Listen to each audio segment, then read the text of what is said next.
अकबर बीरबल के किस्से कहानियों में बीरबल की चतुराई और बुद्धि का पता चलता है। चतुराई और बुद्धि के गुण तो कई लोगों में होते हैं, लेकिन इसका सही समय पर इस्तेमाल करने को लेकर बीरबल खूब मशहूर थे। बीरबल बादशाह अकबर के बहुत खास थे। वह अकबर के ऊपर आई सभी समस्याओं का हल कर देते थे, लेकिन केवल असल जिंदगी ही नहीं बल्कि अकबर के सपनों की समस्याओं का हल भी बीरबल के पास होता था। अकबर बीरबल के किस्से में आज आपको बताएंगे ऐसे ही किस्से के बारे में जो अकबर के अजीब सपने से जुड़ा है। साथ ही इस कहानी से आपको यह भी सीख मिलेगी कि किसी भी बात को कहने का तरीका अगर सही हो तो बात सबको सही लगती है। अकबर बीरबल के किस्से। बादशाह अकबर का सपना। एक बार बादशाह अकबर गहरी नींद से अचानक उठ गए, क्योंकि उन्होंने अजीब सा सपना देखा था। इस सपने के कारण वो फिर रात भर सो नहीं सके। वो बहुत बेचैन थे क्योंकि वह इस सपने का मतलब समझ नहीं पा रहे थे। अकबर ने सपने में देखा कि एक के बाद एक उनके सारे दांत गिर रहे हैं और अंत में केवल एक ही दांत बचता है। सपने को लेकर उन्होंने अगले दिन ही दरबार में चर्चा के लिए सभा बुलाई। अकबर बीरबल के किस्से कहानियों में बीरबल की चतुराई और बुद्धि का पता चलता है। चतुराई और बुद्धि के गुण तो कई लोगों में होते हैं, लेकिन इसका सही समय पर इस्तेमाल करने को लेकर बीरबल खूब मशहूर थे। आइडियाज ऑफ इंडी। बात वही तरीका सही। जब बीरबल ने सुलझाई अकबर के सपने की बात वही तरीका सही। जब बीरबल ने सुलझाई अकबर के सपने की। बीरबल बादशाह अकबर के नवरत्नों में एक थे। वह अकबर की समस्याओं को हल चुटकी में कर देते थे, इसलिए अकबर उससे खुश रहते थे। एक बार बीरबल ने अकबर के सपने में आई समस्या को भी सुलझा दिया। बात वही तरीका सही। जब बीरबल ने सुलझाई अकबर के सपने की गुत्थी। अकबर बीरबल के किस्से। अकबर बीरबल के किस्से इन हिंदी। अकबर बीरबल के किस्से कहानियों में बीरबल की चतुराई और बुद्धि का पता चलता है। चतुराई और बुद्धि के गुण तो कई लोगों में होते हैं, लेकिन इसका सही समय पर इस्तेमाल करने को लेकर बीरबल खूब मशहूर थे। बीरबल बादशाह अकबर के बहुत खास थे। वह अकबर के ऊपर आई सभी समस्याओं का हल कर देते थे, लेकिन केवल असल जिंदगी ही नहीं बल्कि अकबर के सपनों की समस्याओं का हल भी बीरबल के पास होता था। अकबर बीरबल के किस्से में आज आपको बताएंगे ऐसे ही किस्से के बारे में जो अकबर के अजीब सपने से जुड़ा है। साथ ही इस कहानी से आपको यह भी सीख मिलेगी कि किसी भी बात को कहने का तरीका अगर सही हो तो बात सबको सही लगती है। अकबर बीरबल के किस्से। बादशाह अकबर का सपना। एक बार बादशाह अकबर गहरी नींद से अचानक उठ गए, क्योंकि उन्होंने अजीब सा सपना देखा था। इस सपने के कारण वो फिर रात भर सो नहीं सके। वो बहुत बेचैन थे क्योंकि वह इस सपने का मतलब समझ नहीं पा रहे थे।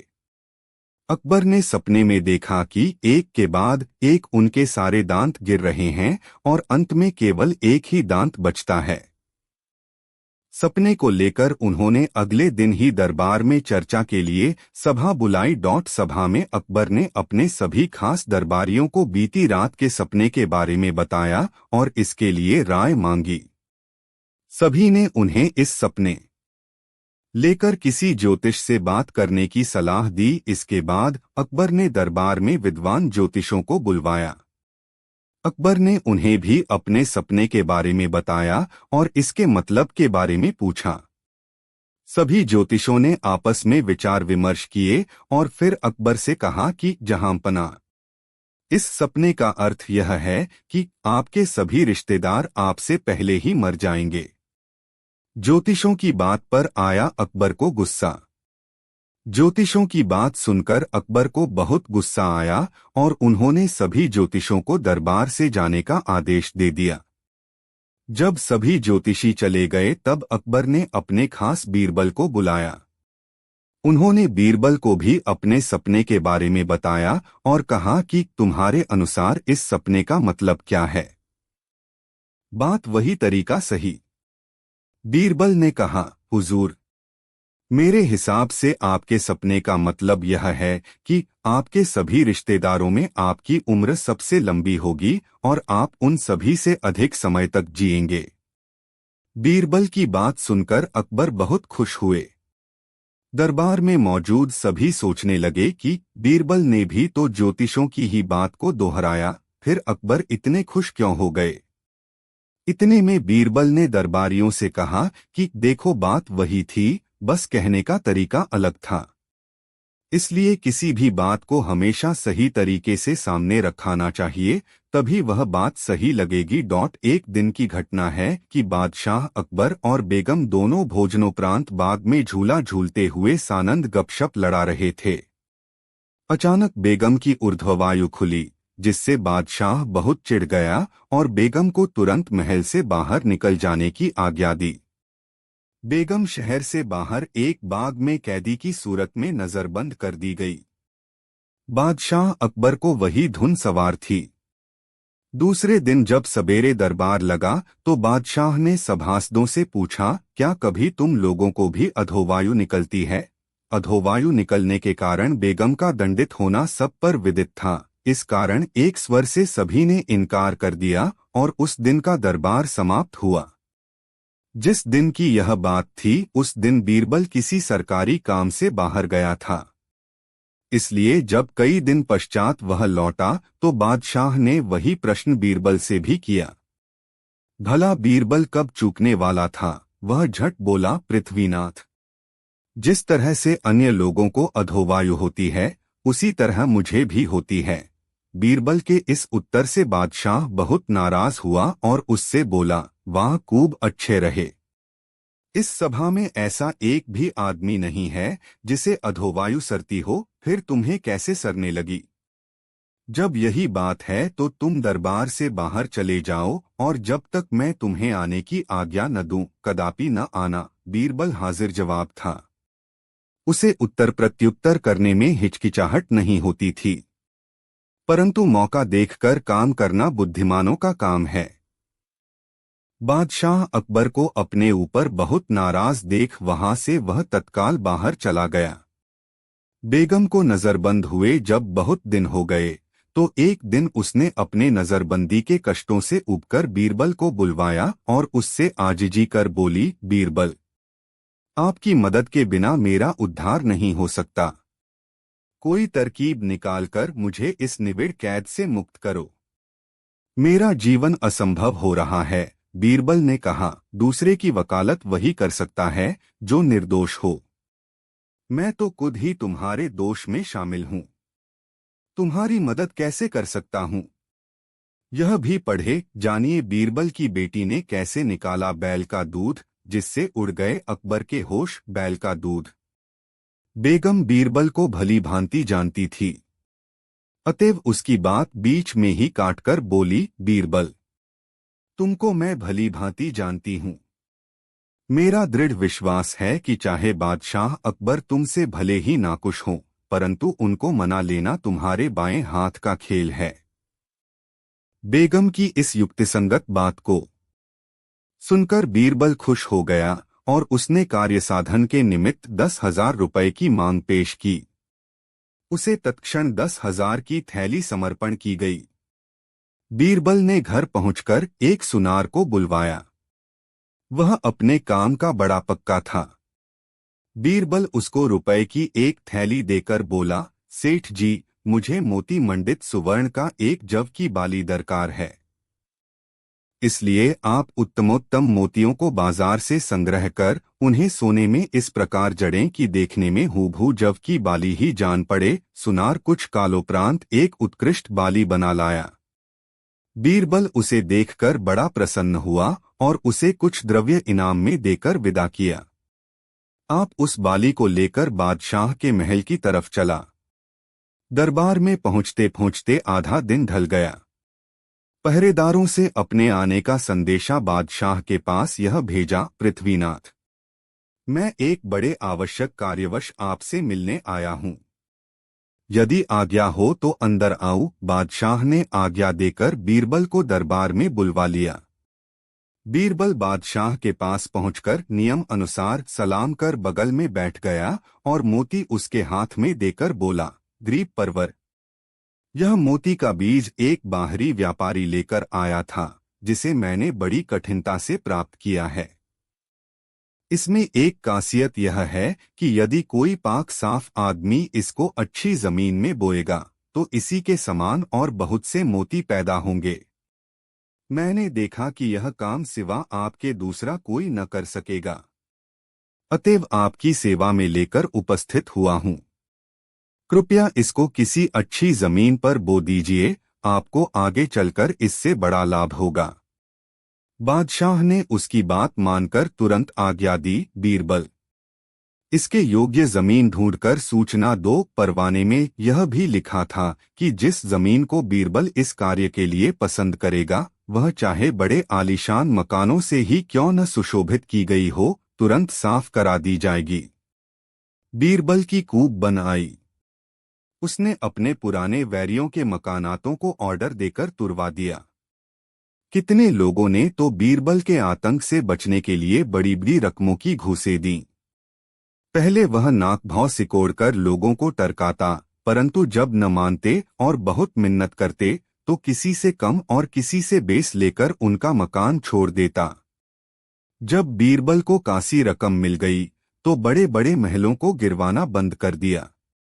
बाद को गरीबों की झोपड़ियों की चौगुनी कीमत देकर कुछ झोपड़ियां गिरवाकर एक कासी चौरस जमीन बना ली और उसे कूब जोतवाकर उसमें उत्तम प्रकार की खाद डलवा दी। पंक्ति से आवपाशी कराकर उसको भली भांति सिंचवाकर खेत को दुरुस्त करवा लिया। जब बीज बोने के काबिल खेत तैयार हुआ तब बीरबल ने एक दूत द्वारा बादशाह के पास खबर भेजी, पृथ्वीनाथ, आपका खेत तैयार हो गया है। अब आप सभासदों के सहित पधारकर खेत का मुलाहिजा फरमाए। बीरबल उस मोती के बीज को लेकर सभा के सन्मुख आया और उसे अकबर को दिखाकर बोला, हुजूर, इस बीज को बोने वाला कूप पाक साफ मनुष्य होना चाहिए। जिससे दुर्गंधी आती होगी उसके बोने से बीज से हरगिज मोती नहीं उगेगा। इसलिए जिसके शरीर से कभी वायु न सरती हो वही इसको बोए। आपके दरबार में तो ऐसों की कमी भी नहीं है। किसी एक को आज्ञा दीजिए कि जो इस काम को प्रसन्नता पूर्वक करे। बादशाह अकबर ने एक एक कर अपने सभी उपस्थित सभासदों से पूछा, परंतु किसी ने बीज बोने के लिए हामी न भरी। लगभग हजारों की संख्या में लोग उपस्थित थे, पर सभी ने मना कर दिया। कारण कि यदि कोई यह कहकर कि मुझे हवा नहीं सरती, मोती बोने का साहस करता और कहीं बाद में मोती न उगता तो उसकी गर्दन मारी जाती। तब बादशाह अकबर ने बीरबल को बीज बोने के लिए कहा। बीरबल बोला, पृथ्वीनाथ, यह तो मैं आपसे पहले ही कह चुका हूं कि मुझको वायु सरती है। आपके सामने बहुतेरे लोगों ने इस बात की साक्षी दी है कि उनको वायु नहीं सरती, तो बड़े अफसोस की बात है कि बीज बोने के लिए कोई तैयार क्यों नहीं होता। श्रीमान को भी वायु नहीं सरती, अतएव अब इस काम को स्वयं आप ही करें तो कितना उत्तम हो। बादशाह ने बीरबल के प्रस्ताव को यह कहते हुए अस्वीकार कर दिया कि मुझे भी तो वायु सरती है। इस संसार में ऐसा एक भी मनुष्य न निकलेगा जिसे वायु न सरती हो। तब बीरबल ने मौका देखकर कहा, पृथ्वीनाथ, जब यही बात है तो बेगम और मैंने ऐसा कौन सा अपराध किया था जिसके लिए हम दंडित किए गए। बीरबल की इस युक्ति से बादशाह का गुस्सा शांत हो गया और बेगम को महल में बुलवाने की आज्ञा दी। बीरबल भी दीवान पद पर नियुक्त किया गया। एक दिन दरबार के कामकाजों से निश्चिंत होकर बादशाह बीरबल के साथ गप्पे मार रहा था। गप्प शप के मानी मनोरंजन के हैं। उसी दिन उसको एक अधर महल बनवाने की इच्छा जागृत हुई। इस अभिप्राय से प्रेरित को होकर बोला, बीरबल, क्या तुम मेरे लिए एक अधर महल बनवा सकते हो? बनवा देना तुम्हारा काम है और रुपया खर्चना मेरा। बीरबल ने सोच विचार कर उत्तर दिया, पृथ्वीनाथ, थोड़ा ठहरकर महल बनवाने का कार्यारंभ करूंगा। इस कार्य के लिए कुछ मुख्य सामानों के संग्रह में समय की आवश्यकता है। बादशाह इस पर राजी हो गया। फिर बीरबल ने एक दूसरी बात छेड़कर बादशाह का मन दूसरे कामों में उलझा दिया। सायंकाल अवकाश पाकर घर लौट गया। दूसरे दिन बहेलियों को रुपए देकर जंगल से तोतों को पकड़ लाने की आज्ञा दी। हुक्म की देर थी, बहेलिये उसी दिन सैकड़ों तोते पकड़ लाए। बीरबल ने कुछ तोतों को चुनकर खरीद लिया और उनके पढ़ाने का भार अपनी बुद्धिमती कन्या को सौंप आप दरबार का आवश्यक कार्य करने लगा। लड़की ने बुद्धिमानी से पिता के आदेशानुसार तोतों को पढ़ाकर पक्का कर दिया। जब बीरबल ने उनकी परीक्षा ली तो वे उसके मर्जी के माफिक निकले। फिर क्या था, बीरबल तोतों को लिए हुए दरबार में हाजिर हुआ। उनको दीवानखाने में बंद कर आप बादशाह अकबर के पास गया। तोते पिंजड़ों से बाहर निकालकर छोड़ दिए गए थे। सब तरफ से किवाड़ बंद था। तोते भीतर ही भीतर अपनी शिक्षा के अनुसार अलग अलग राग अलाप रहे थे। बादशाह को सलाम कर बीरबल बोला, पृथ्वीनाथ, आपकी मर्जी के मुवाफिक अधर महल में काम लगवा दिया है। इस समय उसमें बहुतेरे पेशराज और मिस्त्री काम कर रहे हैं। आप चलकर मुआयना कर लें। बादशाह अकबर महल देखने की इच्छा से बीरबल के साथ हो लिया। एक दिन बीरबल और बादशाह में बहुत देर तक वार्तालाप होने पर भी उस बीच कोई हंसी की बात नहीं आई। इस कारण अकबर ने अपने मन में सोचा, कुछ नहीं, बीरबल स्वाभाविक बुद्धिमान नहीं है, बल्कि इधर-उधर से कुछ व्यवहार की बातें संग्रह कर बुद्धिमान बन बैठा है। एक स्वाभाविक बुद्धिमान को इतनी देर की वार्तालाप में हास्यरस ला देना कोई बड़ी बात न थी। अगर बीरबल ने ऐसा किया होता तो वार्तालाप के साथ ही साथ मेरा मनोरंजन भी हो जाता। ऐसे मूर्ख को अपने पास रखने से कोई लाभ नहीं है।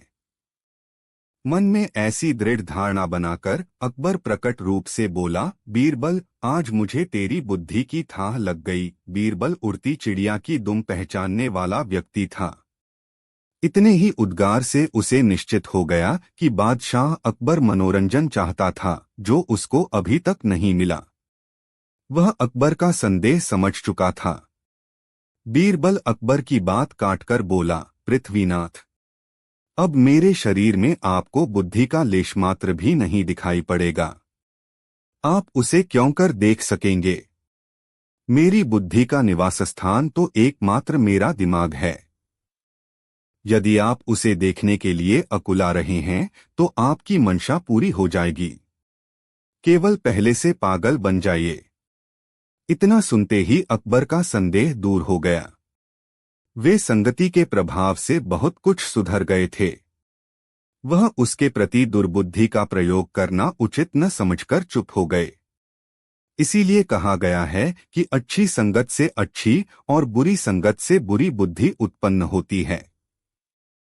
नकली बीरबल और अकबर कहानी उस दौर को बताती है जब बीरबल की मौत के बाद अकबर उसके गम में डूब गया था। पढ़ें और जानें किस तरह उसके बाद कितने ही नकली बीरबल पैदा हो गए, लेकिन कोई भी सफल न हो सका। अन्य कहानियां यहाँ पढ़े। अकबर बीरबल की कहानियां। जब से बादशाह अकबर को बीरबल की मृत्यु का समाचार मिला था, तब से उसके विछोह के कारण बड़ा दलगीर रहता और बराबर उसका शोक मनाया करता था। अकबर की उदासी मिटाने के लिए लोगों ने बड़ी बड़ी तरकीबें निकाली, पर दिल की लगन बुरी होती है।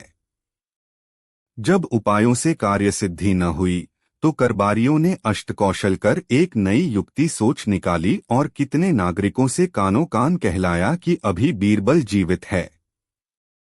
जब इस हवा से भी बादशाह को संतोष नहीं हुआ तो दूर दूर के शहरों तथा देहातों से नकली बीरबल के जीवित रहने का समाचार आने लगा। लोग कहते थे कि वह लड़ाई से बचकर एक दूसरे शहर में छिप कर बैठा है। एक बार ऐसी घटना घटी कि किसी मनुष्य ने अपने को बीरबल कहकर घोषित किया, परंतु उसका अकबर से साक्षात न हो सका। वह आते आते बीच मार्ग स्वर्गवासी हो गया। बादशाह का मंतव्य पूरा नहीं हुआ। जीवन पर्यंत उसे अपने प्रिय मंत्री बीरबल से फिर साक्षात न हो सका। एक गांव सीडी था। उसमें इस घटना के 2-3 वर्ष बाद एक द्विजाति कुलोद्भव ने अपने को बीरबल कहकर घोषित किया और लोगों में इस बात का खूब प्रचार किया कि मैं ही बीरबल हूँ। जब पठानों का युद्ध छिड़ा था तो मैं लड़ाई में आहत होकर एक महात्मा की कृपा से जीता जागता निकल आया। महात्मा ने मेरी बड़ी शुश्रूषा की। जब मैं एकदम चंगा हो गया तो उस साधु से आज्ञा लेकर इस गांव में आ बसा। उस आदमी की सूरत भी बीरबल से बहुत कुछ मिलती जुलती थी। उसने बीरबल के जीवनकाल की सारी बातें भली भांति स्मरण कर ली थीं, जिस कारण बीरबल संबंधी प्रश्न उपस्थित होने पर वह उसका उचित उत्तर देता था। इस तरह वह नकली बीरबल असली बनने का प्रयास करने लगा। कितने ही लोगों को धोखा हो गया। वे उसे असली बीरबल समझकर अकबर के पास पहुंचाने आए, परंतु वह नकली बीरबल रास्ते में ही स्वर्गवासी हो गया। बादशाह उसकी प्रतीक्षा करता रहा।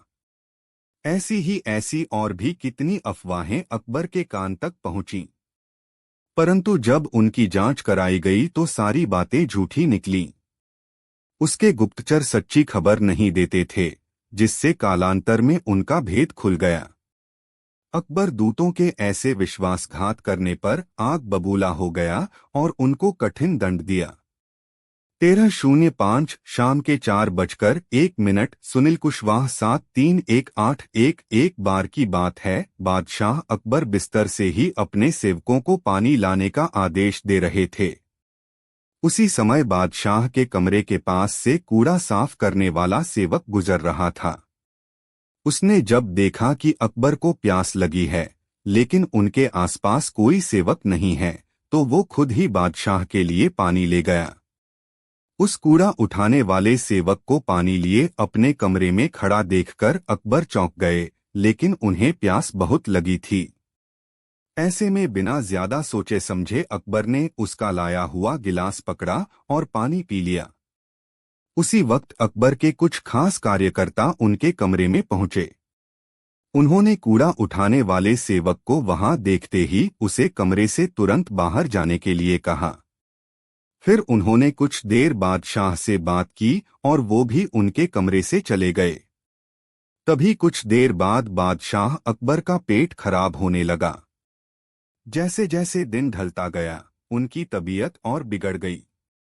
बादशाह की ऐसी हालत देखकर बड़े से बड़ा हकीम बुलवाया गया, लेकिन दवाई लेने के बाद भी उनकी तबीयत में कोई सुधार नजर नहीं आ रहा था। तभी राज वैद्य ने बादशाह को ज्योतिष बुलवाने का सुझाव देते हुए कहा, बादशाह, लगता है आप पर मनहूस इंसान का साया पड़ गया है। राज वैद्य की बात का मान रखते हुए अकबर ने ज्योतिष को बुलाने का आदेश दिया। तभी अकबर के मन में हुआ, किसी मनहूस की परछाई तो मुझ पर पड़ी नहीं। बस कूड़ा साफ करने वाले का लाया हुआ पानी मैंने पिया था। यह सोचते ही उन्होंने उस कचरा साफ करने वाले कर्मचारी को सजाए मौत सुना दी। बादशाह का आदेश मिलते ही सिपाहियों ने उस नौकर को जेल में डाल दिया। कुछ देर बाद बादशाह के इस आदेश के बारे में बीरबल को पता चला। वो तुरंत उस कर्मचारी के पास पहुंचे और कहा कि तुम चिंता मत करना, मैं किसी न किसी तरकीब से तुम्हें बचा ही लूंगा। इतना कहकर बीरबल तुरंत बादशाह अकबर के पास पहुंच गए। बीरबल ने बादशाह से पूछा, आपको क्या हुआ है? कैसे इतना बीमार पड़ गए? जवाब में अकबर बोले, बीरबल, एक मनहूस इंसान की छाया मुझ पर पड़ गई और मैं बीमार हो गया। बादशाह का जवाब सुनते ही बीरबल उन्हीं के सामने हंसने लगे। यह देखकर अकबर को बहुत खराब लगा। उन्होंने कहा, बीरबल, तुम मेरी बीमारी का मजाक उड़ा रहा हो। बीरबल ने कहा, नहीं नहीं बादशाह, मुझे तो बस इतना कहना है कि अगर मैं आपके सामने उस कूड़ा उठाने वाले कर्मचारी से भी बड़ा मनहूस इंसान ले आऊं तो क्या आप नौकर की सजा माफ कर दोगे? अकबर ने पूछा, उससे भी बड़ा मनहूस कोई हो सकता है क्या?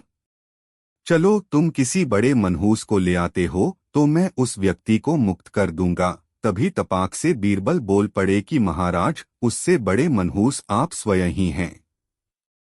उस मामूली नौकर ने तो बस आपकी प्यास बुझाने के लिए आपको पानी दिया, लेकिन आपको लग रहा है कि उसके कारण आपकी तबीयत खराब हो गई है।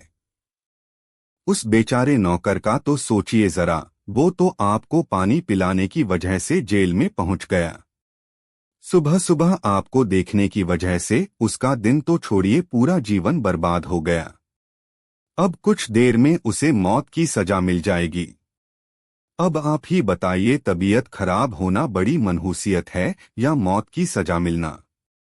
आगे बीरबल बोले, अब आप खुद को मौत की सजा मत देना, क्योंकि आप हम सभी के बादशाह हैं और हमें जान से भी ज्यादा प्यारे हैं।